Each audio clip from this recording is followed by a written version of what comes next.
The kind of tired Marcus Holt carried wasn't the kind that sleep fixed. It was the kind that settled into a person slowly, the way damp settles into old wood, not all at once, not from any single thing, but from years of small compressions. From waking up at 5:15, because Lily had a nightmare and couldn't remember where she was. From packing a lunch that she might not eat because she'd decided that week she didn't like cheese anymore, even though she'd liked it fine the week before. From driving to school in the dark in February, the heater in his truck slow to catch, the two of them sitting in silence that wasn't unfriendly, just quiet in the way that early mornings between a father and a 7-year-old tend to be. He was 41 years old. He had been doing this alone for 3 years. Not entirely alone. His sister Deborah drove down from Barrie once a month, and the woman next door, Patricia, would take Lily on short notice if something came up. But alone in the way that mattered. Alone in the way that meant there was no one to notice when he was running low, no one to say, "You look tired, sit down. I'll handle it tonight." That particular kind of alone had a specific weight to it, and Marcus had grown so accustomed to carrying it that he sometimes forgot it was there, until something reminded him. The night it all changed, he was at a Tim Hortons on Dundas Street, in the part of London, Ontario, that always felt slightly suspended between what it used to be and what the city wanted it to become. He was there because Lily was at a sleepover birthday party for the first time in her life, and his sister had told him to go somewhere, anywhere, just not home, because going home to an empty house on a Friday night was the kind of thing that made a person spiral. He wasn't sure he was the spiraling type, but he went anyway. He ordered a large coffee, dark roast, no sugar, and sat near the window with his phone face down on the table. He didn't have anything in particular to look at outside. A bus went by. The light at the corner changed 3 times. He watched a man on the sidewalk stop and check his phone and then change direction, apparently reconsidering something. Marcus thought about the transmission job he had coming in Monday morning, a 2019 Ford F-150 with a shifting problem that the previous shop had misdiagnosed twice. He thought about whether Lily would sleep all right without her stuffed rabbit, which she had forgotten, and which he had driven back to retrieve and dropped off discreetly with the birthday girl's mother at the door. He was not unhappy. He wanted to be clear about that, at least to himself. He was tired in that Deepwood way, but unhappy was different, and he didn't think that was what this was. He was on his second cup when he noticed the woman at the counter. She was there with a man, that much was clear. What was also clear, to anyone paying a certain kind of attention, was that the evening was not going well. The man was doing most of the talking. The woman, dark coat, hair pulled back, the particular posture of someone who has decided that getting through the next 20 minutes is the only objective, was nodding at intervals that had nothing to do with what was being said. She had the body language of a person standing on a very small platform above cold water, working hard not to look down. Marcus looked away. It wasn't his situation. He looked back once, a few minutes later, because the man's voice had risen slightly. Not into shouting, not anything dramatic, but into the register that people use when they want to assert something without admitting that they're asserting it. The woman's posture had changed. The small platform was getting smaller. Marcus finished his coffee. He did not think of himself as someone who intervened in other people's evenings.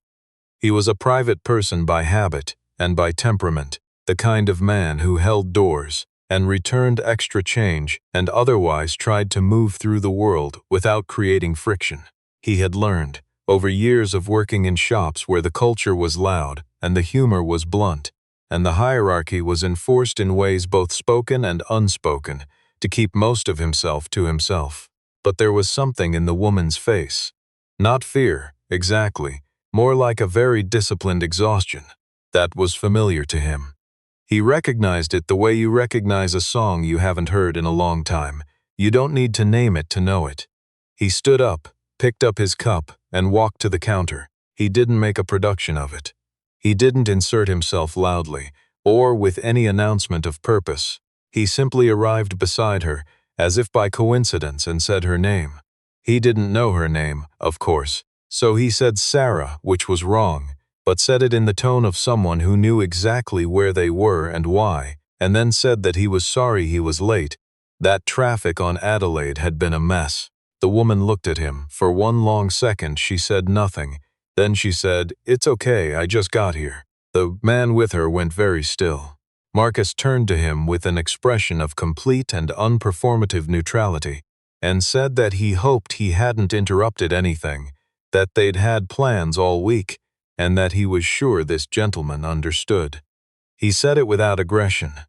He said it without apology. He just said it, the way you state a fact about the weather. The man looked at Marcus, at the breadth of his shoulders, at the total absence of either threat or invitation in his face, and made a calculation. Then he said something dismissive under his breath, picked up his coffee, and left. Marcus stood at the counter for a moment. The woman hadn't moved. "Thank you," she said. Her voice was steady. "I couldn't find a reason to leave." "You don't need a reason," Marcus said. "You just need a door." She almost smiled. "Not quite. I'm Claire Marcus." He offered nothing further, and neither did she. He went back to his table, and she went to a booth near the back, and they did not speak again. When he left 20 minutes later, she was on her phone, and she gave him a brief nod as he passed. And that was the whole of it. He drove home to his quiet house, checked that Lily's rabbit was on her bed, where he'd left it for when she got back, and went to sleep. He didn't think about it again.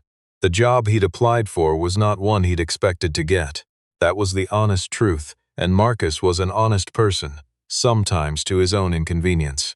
The position was a senior diagnostics lead at a fleet management company called Caldwell Northern, a mid-sized operation out of a business park off Wellington Road that managed maintenance contracts for a dozen municipal and commercial clients across southwestern Ontario.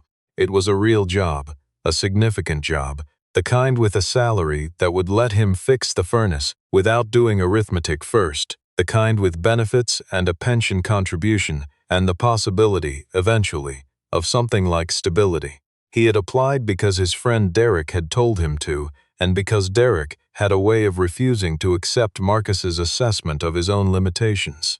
"You've been diagnosing things those other guys can't find for 15 years, Derek had said. In the flat declarative way Derek said most things. "The only difference between you and the people getting those jobs is that they went and sat in classrooms for 4 years and you didn't." Marcus had not argued, because arguing with Derek was mostly futile, and because on some level he knew Derek wasn't wrong. He was good at this work.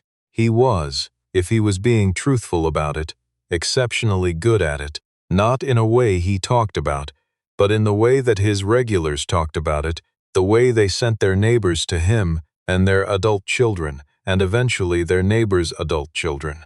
Because his diagnostic accuracy was the kind of thing that spread by word of mouth among people who cared about not being misled. What he did not have was a degree. He had his Red Seal certification, which was not nothing. It was, in fact, a rigorous credential that most people outside the trades didn't fully understand. He had 20 years of accumulated knowledge that lived in his hands and his memory and his instincts as much as anywhere else. He had a record of work that he was, quietly, proud of. What he did not have was the piece of paper that the job posting listed under requirements. He had applied anyway, because Derek had told him to, and because Lily had asked him that week, in the guileless way that 7-year-olds ask things. If he was going to work at the same shop forever, and something about the question had stayed with him in a way he hadn't anticipated. The interview was on a Monday morning at 9 o'clock. He had arranged for Patricia next door to take Lily to school, had pressed his good shirt the night before, had driven to the business park in the pale early light of an October morning with the particular feeling of a man who has done everything he can and is now simply waiting to find out if it was enough. The receptionist showed him to a boardroom on the second floor.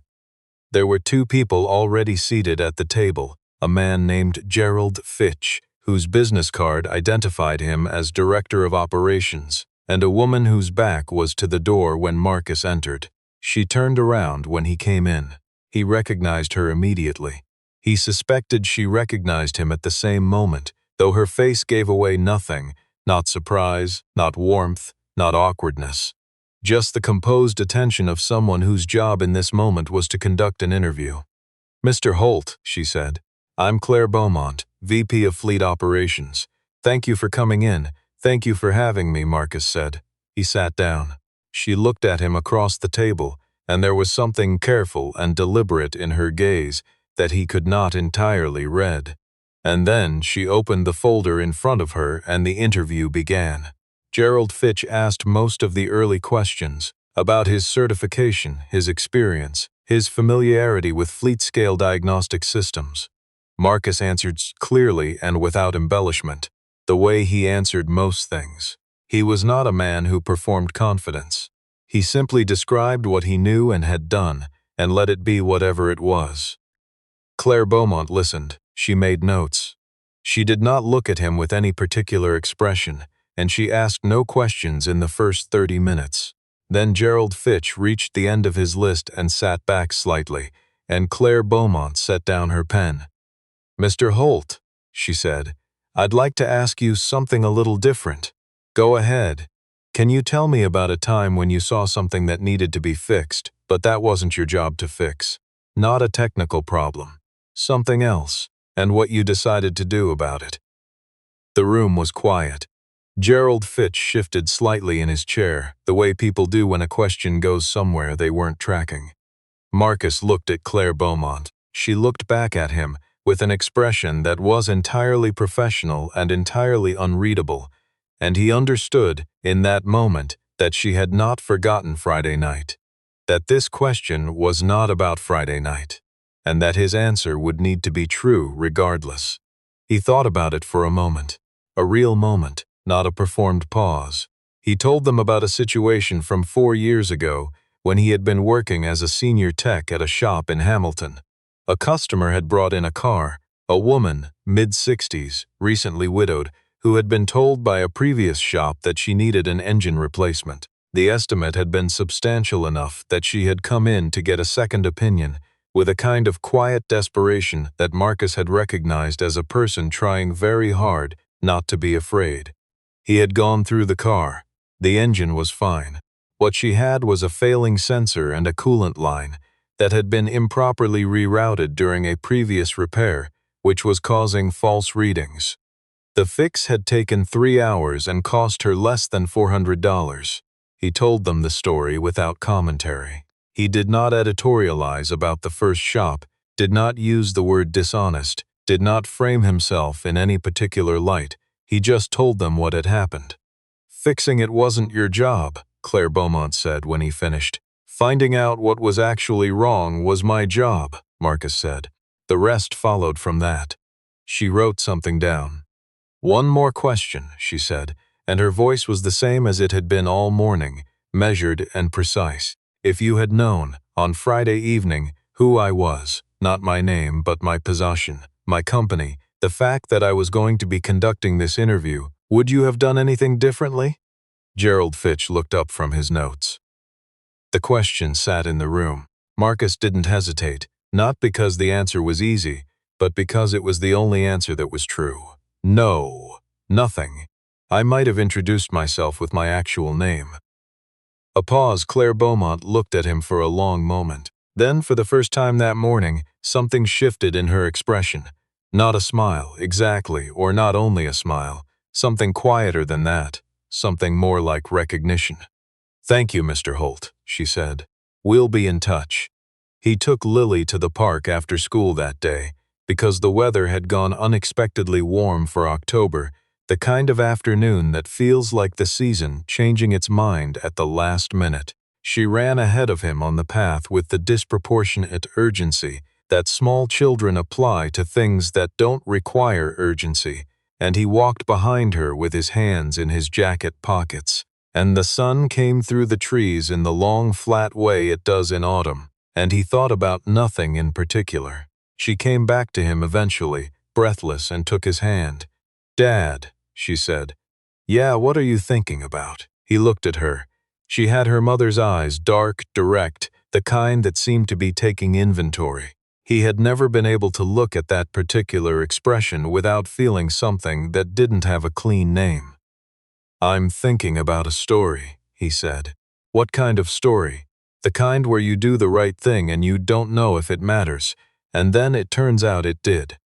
Lily considered this with the gravity she applied to most information. "Does it always matter?" "I don't know," he said honestly, "but I think it matters more than the other thing." "What's the other thing?" "Doing the wrong thing and hoping no one notices." She thought about it for another few seconds. Then she tugged his hand and they kept walking, and the afternoon light stayed warm for a little while longer, which was all you could really ask of October. The call came on a Wednesday afternoon, while he was elbow-deep in the undercarriage of a delivery van and had forgotten, temporarily, to be anxious about anything. It was Claire Beaumont's assistant. The position was his, if he wanted it.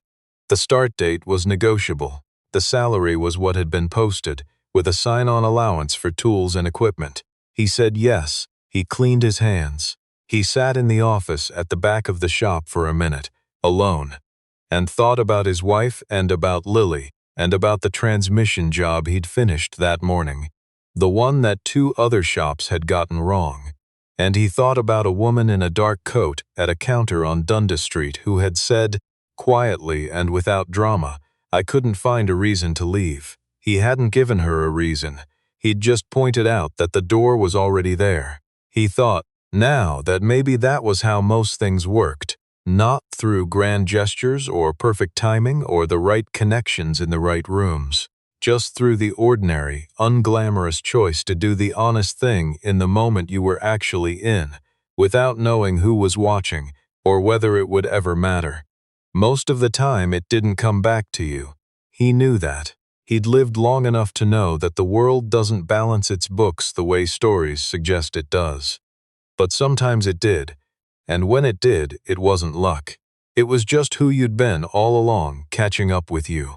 He locked up the shop, drove to Patricia's to collect Lily, and took her home for dinner. She told him, at length and with significant narrative tangents, about something that had happened at recess involving a skipping rope and a misunderstanding about the rules. He listened to all of it. He asked questions at the right moments.